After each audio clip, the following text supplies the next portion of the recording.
जहां एक तरफ चीन ने फिर से दे दिया है धोखा, अमेरिका और भारत को लगा है बड़ा वाला झटका। खैर, इस झटके का जवाब भारत ने बहुत अच्छे तरीके से ढूंढ लिया है, तो वहीं दूसरी तरफ फ्रांस ने तो ताबड़तोड़ 40 जिहादियों को ऊपर पहुंचा दिया है। जबरदस्त एक्शन वाले मोड में है फ्रांस। जानेंगे क्या है मामला, इसके अलावे बहुत कुछ। आइए जानते हैं इन खबरों को विस्तार से। चीन और पाकिस्तान में इस वक्त एक जुगलबंदी चल रही है, एक डील चल रही है, और वो डील बेहद महत्वपूर्ण है चीन के लिए। चीन के लिए इसलिए महत्वपूर्ण है क्योंकि अगर ये डील फाइनल हो जाती है तो चीन को मौका मिल जाएगा सेंट्रल एशिया पर ध्यान देने के साथ साथ भारत के ऊपर भी नजर बनाए रखने में, और न सिर्फ नजर बनाए रखने में बल्कि ये कहिए कि सैन्य मदद बहुत बड़ी मिल जाएगी। और इसके लिए खास तौर पर बाजवा को बुलाकर चीन इस पर काम भी कर रहा है। चीन ने बाजवा के सामने जैसा कि प्रस्ताव रख दिया है कि पाकिस्तान में वो चीनी सेना को उतारना चाहता है, चीनी सेना के लिए अलग अलग आउटपोस्ट बनाना चाहता है। अब ऐसे में चीनी सेना को एंट्री मिले तो बदले में बाजवा भी तो कुछ मांगेंगे पाकिस्तान के लिए, और ऐसा लग रहा है जैसे कि बाजवा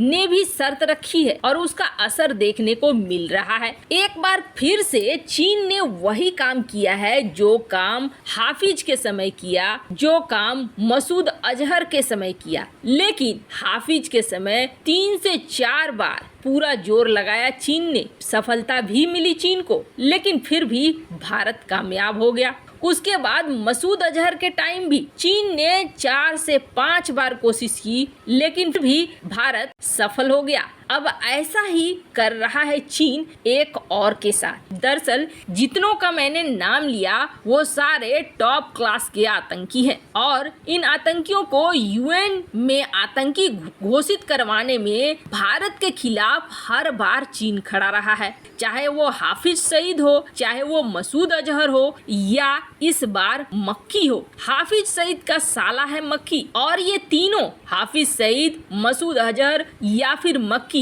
ये लश्कर तैयबा के प्रमुख सरगना माने जाते हैं। इसको यूएन में आतंकी घोषित करने के लिए भारत और अमेरिका प्रस्ताव लेकर आए थे, लेकिन भारत और अमेरिका के कोशिशों पर चीन ने पानी फेर दिया, और चीन ने पाकिस्तानी आतंकी अब्दुल रहमान मक्की को वैश्विक आतंकी घोषित करने के भारत और अमेरिका के साझा प्रस्ताव पर सुरक्षा परिषद में अड़ंगा डाल दिया। हमेशा की तरह चीन ने इस प्रस्ताव पर अंतिम समय में अड़ंगा डाला है। भारत और अमेरिका मक्की को वैश्विक आतंकी करार देने का प्रस्ताव रख रहे थे। आपको बता दें, मक्की 26/11 मुंबई हमले के मास्टरमाइंड लश्कर तैयबा का प्रमुख हाफिज सईद का साला है। ऐसा बताया जा रहा है चीन की तरफ से कि उसने नियमों के मुताबिक इसे बचाया है, लेकिन सच्चाई क्या है? सच्चाई ये है कि चीन ने पाकिस्तान को मदद पहुंचाने के लिए, क्योंकि अगर ये आतंकी घोषित हो जाता है तो समझ लीजिए आप कि एफएटीएफ की ग्रे लिस्ट से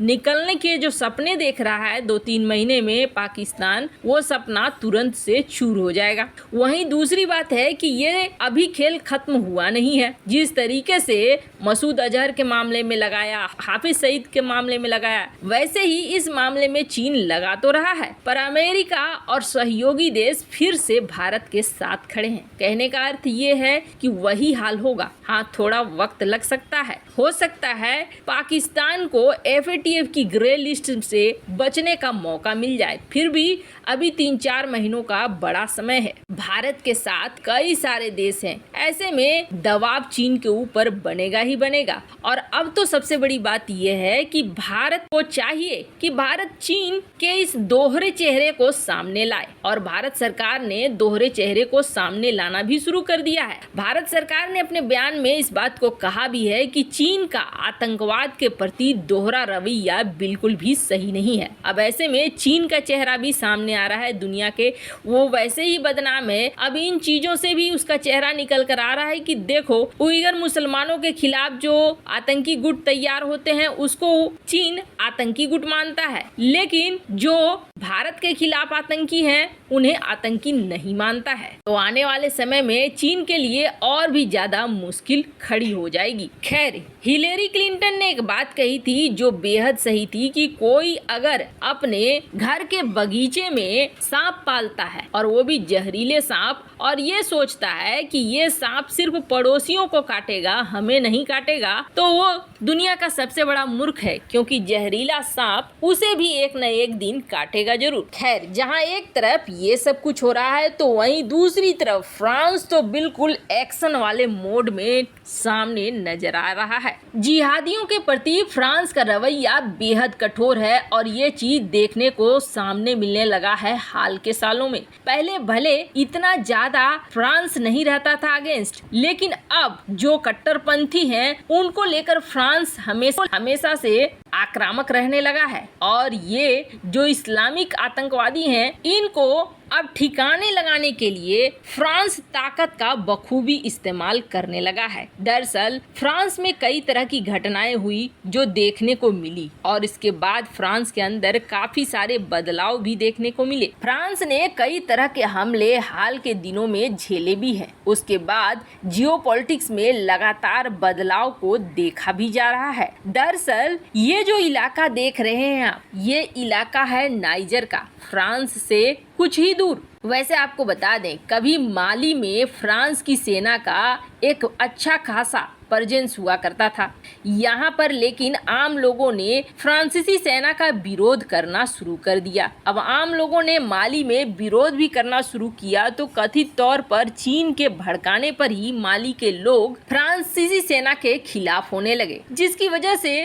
फ्रांस ने माली से अपनी सेना को निकालने का विचार कर लिया। लेकिन फ्रांस ने जैसे ही इन इलाकों से अपनी सेना को वापस लेना शुरू किया, वैसे ही इन इलाकों में इस्लामिक कट्टरपंथियों ने एक बार फिर से यहाँ माहौल बिगाड़ना शुरू कर दिया। अब हुआ ये कि नाइजर के आसपास जिहादियों का एक लंबा चौड़ा मोटरसाइकिल का ग्रुप जो करीब 40 फाइटर्स थे, उसमें वो पहुंच गए नाइजीर के बॉर्डर। और यहाँ पर जैसे ही वो पहुंचे वैसे ही उन्हें उम्मीद भी नहीं था कि इस तरीके का एक्शन ले लेगा फ्रांस, और फ्रांस ने उन पर ड्रोन से एयर स्ट्राइक करना शुरू कर दिया। जैसे ही ड्रोन से एयर स्ट्राइक करना शुरू किया, उन्हें बिल्कुल भी उम्मीद नहीं था कि इस तरह के हमले होंगे और 40 से ज्यादा जिहादी ऊपर पहुंच गए हैं। जिस तरीके का एक्शन लिया है फ्रांस ने, फ्रांस को बहुत ज्यादा अफ्रीका के इस रीजन में सफलता मिल गई है। वैसे